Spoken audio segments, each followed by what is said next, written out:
time that I had lived in China for 13 years. I returned here in January of this year, and I kind of experienced reverse cultural shock coming back into the market after 13 years in China and about 4 years in the US.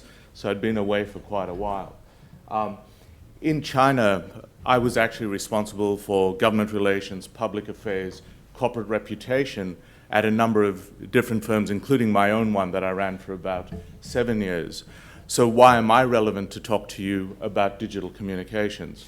Well, digital communications has increasingly become very important even in that space. So I had to work very closely with our digital teams, not just in the sense of their marketing, but in terms of protecting brands. So I'll talk a little bit in this presentation about protecting brands towards the end of it. But I want to follow on from some of the things that Mark said, some of the things that Ava said, to give you a little bit of an idea of the size and scope of digital communications, social media in China. And if you look at this map of the world up there, what you see is the degree of internet penetration in a number of markets. And the darker reddish colors tells you that there's very high internet penetration in some markets.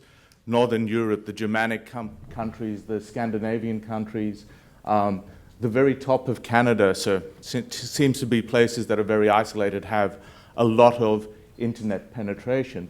What's interesting is that China only seems to have about 40% internet penetration.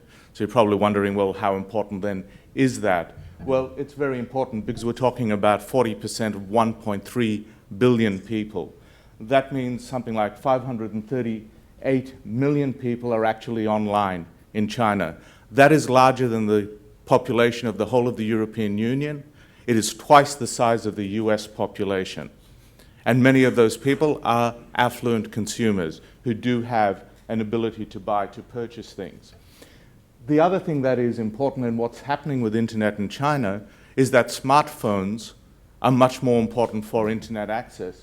And while you see this photograph down here, it's an internet cafe and we've got all these people in there, I think there has traditionally been an impression that in China to get online, you've got to go to an internet cafe to do that. Well, these guys are gamers and they're just going there to play games.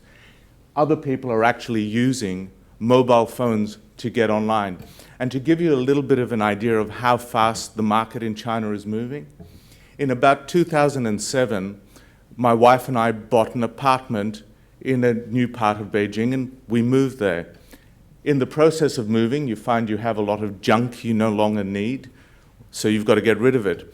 In a city like Beijing, there are people who come and take away things that can be recycled. We found a couple who had a spot in an alleyway near our apartment, and they had a little tricycle, quite big tricycle with a trailer on the back, and they came and they took away the junk that we needed to get rid of. That was in 2007. We went to see them. They had paper and pen, and they'd written down the address, and they'd come by.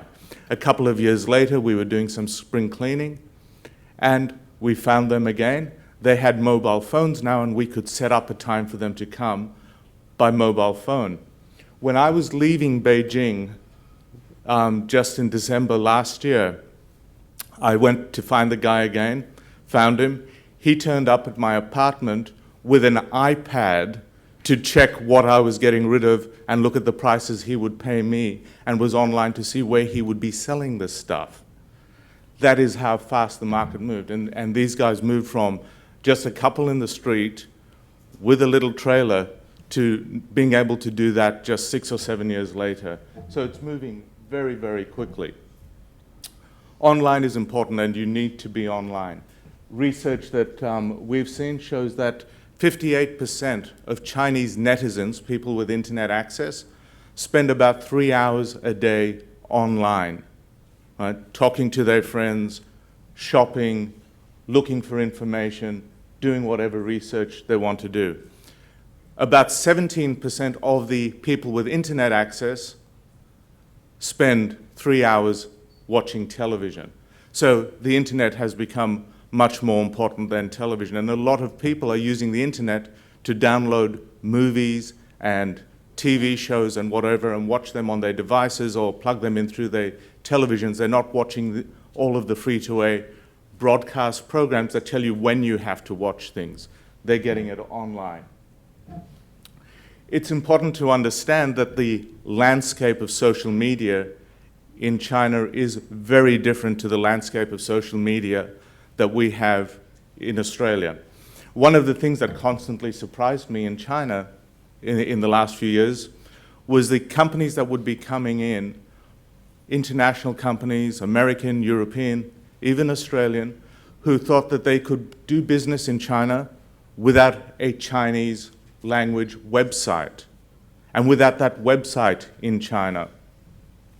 They thought that they could get information, that Chinese consumers could get information by visiting their English language website in the US or in Australia. Download times were much slower. Sometimes those websites may have been blocked for whatever reasons. But the language and the cultural context was often American or Australian or whatever. It was not a Chinese cultural context. You need to be able to communicate in a way that is culturally relevant. Right? And that wasn't done. So it's important to understand that there is a Chinese social media landscape. It is huge and it is very different to ours. Sometimes they have copied sites like Facebook or Twitter, but they've then adapted them and they've used them in ways that are more relevant to them culturally. And you need to know what those are, understand them, and be able to target them. One site that is actually of interest is something which in English has been translated as Bikey. It's actually Baker. And this site is something of a mix between Pinterest and Etsy.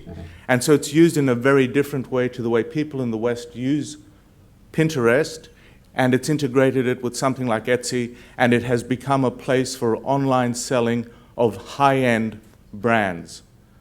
And that is something that is uniquely Chinese to have put it together in that sense. You'd all be familiar with Google Maps, and you can go online now, download the map, see where you are. You can then get a street view. In China, this particular site has actually taken it to another extent where you can go in and have a virtual tour of the place before you go there. So if you're visiting the Forbidden City, you can have a virtual tour of the Forbidden City. But interestingly, you can also have a tour of the Starbucks next door to the Forbidden City and other shops around there to see what they're selling and what they look like. So there is now a need for companies marketing in China, if you've got a shop front somewhere, to possibly be on this site and have a virtual tour of your shop front so that the people who normally like to go in and see what things are like, try them on and test them, can actually see them before they've come into the store. They'll make a decision on whether they want to see your store or not. In the West, we talk a lot about Weibo. Who's heard of Weibo? Who knows that there are more than one Weibo platforms in China? A much smaller group. Most people tend to think of Sina Weibo, but there are actually two main platforms for Weibo, Tencent and Sina Weibo. So it's important to understand the difference between the two and to actually look at segmented audiences on the two different ones. One of the interesting things, I think, with Weibo, we would have all heard that Kevin Rudd had 500,000 followers on Weibo. That sounds impressive. Anyone here have 500,000 followers on Twitter? Anyone got 1,000 followers on Twitter? One guy. Well done, Mark. Impressive. Right? Most of us don't have that sort of scale. Anyone here have a Weibo account? Anyone here got more than 1,000 followers on Weibo? So we've got a number of people around the room. Kevin Rudd had 500,000. The CEO of Weber Shandwick in China has 18 million followers on Weibo. Right? And that's all about the way he has engineered what he puts on Weibo, how he's managed to have people find him, having relevant content that drives a lot of that. I started a Weibo account. I had less than 100 followers. I went and saw our digital team. Within a week, I had 3,000 followers. And so it's all about how you know, understanding how it works and being able to put the right thing together to make it work. I won't say any more on that. I was getting a sign a little while ago that we need to move. One of the really interesting things about China and social media is that, unlike in the West, Chinese like to actually interact and develop their own content, create content, and put things online. And this is a very interesting phenomenon in China. A lot of people spend time commenting, writing, talking about various things that are happening. And you have to be able to engage those audiences to have them saying good things about your own product. One of the really interesting things in China is that 95% of consumers trust brands that have a Weibo account. In the West, we talk about brands having Facebook accounts or having Twitter accounts. Some of us follow them, but it's not as significant as this. 95% of Chinese consumers are looking for brands that have a Weibo presence, to understand that brand better, to engage with that brand. And so 97% of shoppers looking for high-end products, high-end brands, are looking at what people are saying on Weibo before they're making buying decisions. They're looking for what other buyers are saying about various products. So it's very important then in that market to be able to engage a range of consumers, but also something we call KOLs, key opinion leaders. Right? These are people who are really leading the online community. They might have 18 million or 20 million followers.